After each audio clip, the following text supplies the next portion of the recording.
Bonjour à tous. Voici le schéma d'une lentille manche convergente. Si on me demande dessiner l'image réelle d'après la lentille manche convergente. D'accord? Pas à suivre. Tout d'abord, on fait le dessin de l'axe optique et on écrit axe optique. Ça serait la lentille et on écrit lentille manche convergente. C'est très important d'indiquer tous les paramètres. O, c'est le centre optique. Donc, j'écris O, centre optique. Pour le dessin, alors, soit AB, on fait une flèche à gauche de la lentille parce que la lumière vient de gauche à droite. Ça, c'est le sens de la lumière. Vous pouvez l'écrire. Vous pouvez ne pas l'écrire comme vous voulez. Le sens de la lumière de gauche à droite. Donc, l'objet réel, c'est AB. Donc, de AB, on fait la flèche. Rayon. On fait toujours et on commence. Mon conseil, c'est commencer par un rayon qui n'est pas dévié par la lentille. Le rayon qui passe par le centre optique, ce rayon ne sera pas dévié par la lentille.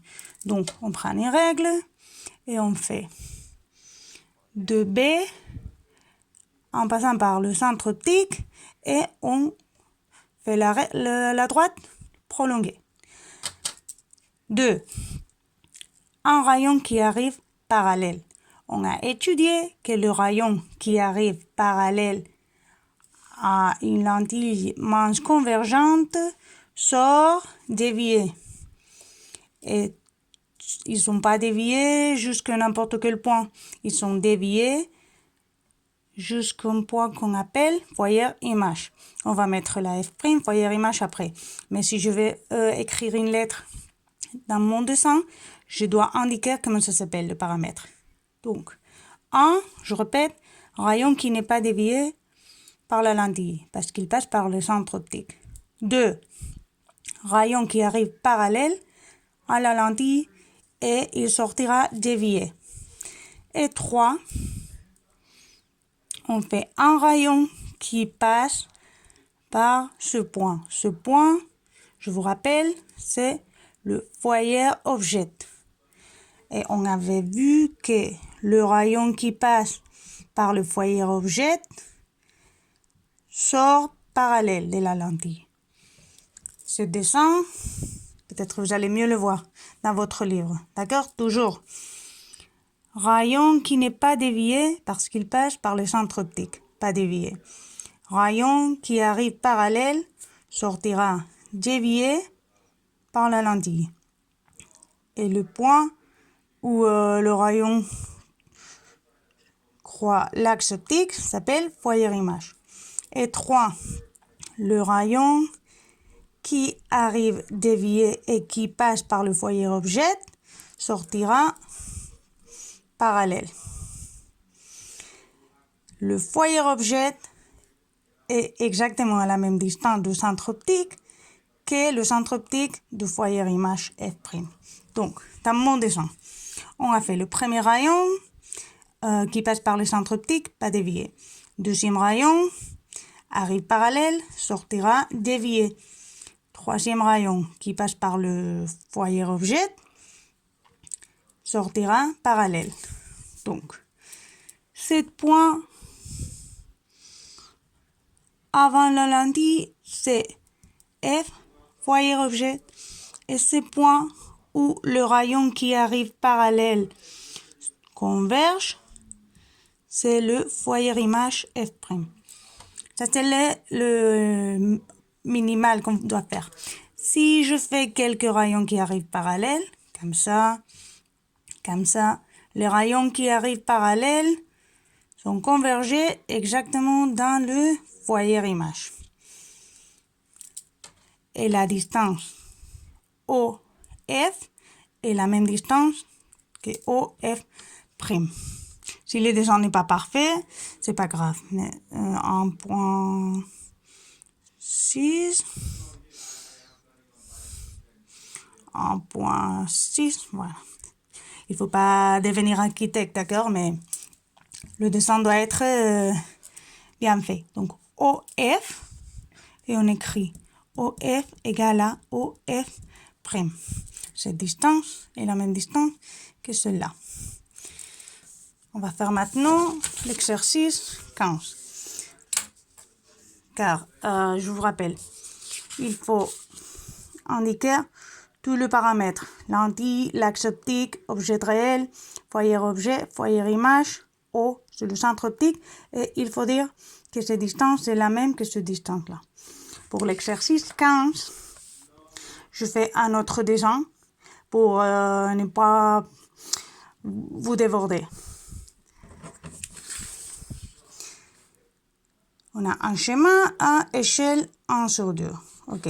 Reproduire le schéma et représenter les rayons lumineux qui ont permis de construire le point B'.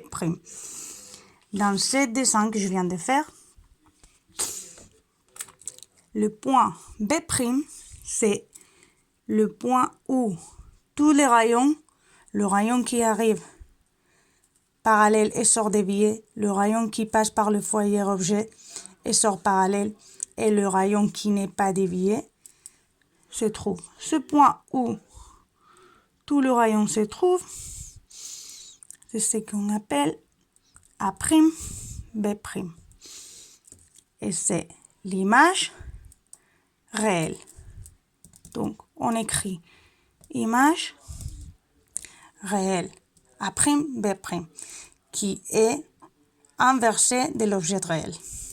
Donc, ça c'est l'exercice 15 avec tous les pas à suivre. Regardez, il faut dire, ça c'est l'axe optique et on l'écrit comme avant. Ça c'est la lentille, O, centre optique, F, foyer objet, F', foyer image. Tout ça, d'abord, une fois que j'ai nommé tous les paramètres, je fais d'abord le rayon qui passe par le centre optique et qui n'est pas dévié. Après, le rayon qui arrive parallèle, voilà, et qui passe par F', le foyer image. Et le rayon qui passe par le foyer objet qui sort parallèle. Et le point où ces trois rayons se trouvent, ces points, c'est A', B', c'est ce qu'on appelle image réelle. Donc, il faut dire, comme avant, ça c'est l'objet réel, ça c'est l'image réelle. Premier rayon, deuxième, troisième. Important, si on fait un dessin à échelle, il faut s'assurer que la distance OF, 0,8, égale à la distance OF', 0,8. Voilà. Donc ça serait le schéma de comment faire un dessin pour reproduire l'image réelle. Après, il me dit déterminer les positions des foyers F et F' et en déduire la distance focale F'. F, foyer objet, avant la lentille, F', foyer image, après la lentille. Et la distance OF est exactement la même distance de OF'. Donc, OF égale à OF'. Pour moi, 9 mm. Et comme l'exercice dit échelle en demi, la distance réelle sera le double. On applique l'échelle, donc 2 fois 9. Pardon, ça, je me suis trompée, c'est 18 mm. Oh, mais à quoi je pensais? Pardon. 18 mm. Alors, la distance focale, c'est la distance OF'. Ça, c'est la distance focale. C'est qu'on appelle F' minuscule. Cette distance et cette distance. Donc, pas 1,8, désolé, 18, évidemment. Donc, même distance. Déterminer graphiquement la position, la taille et le sens de l'image. La position, c'est ici. Voilà, de l'axe optique au point où les trois rayons se trouvent. A', B'. La taille, je fais mesure de la taille. Voilà, 1,7. Si vous voulez mieux travailler et mieux vous assurer, vous faites la mesure voilà, de l'échelle du livre. Mais ouais, 1,7. Donc, la distance 1,7 cm. Mais comme l'échelle c'est en demi, la distance sera le double. La taille réelle, 3,4 cm. Et le sens inversé. Toujours, ça c'est AB. L'image réelle, A'B'. Inversé. Et aider à en déduire la valeur du grandissement. Cette lettre gamma, ça veut dire le grandissement.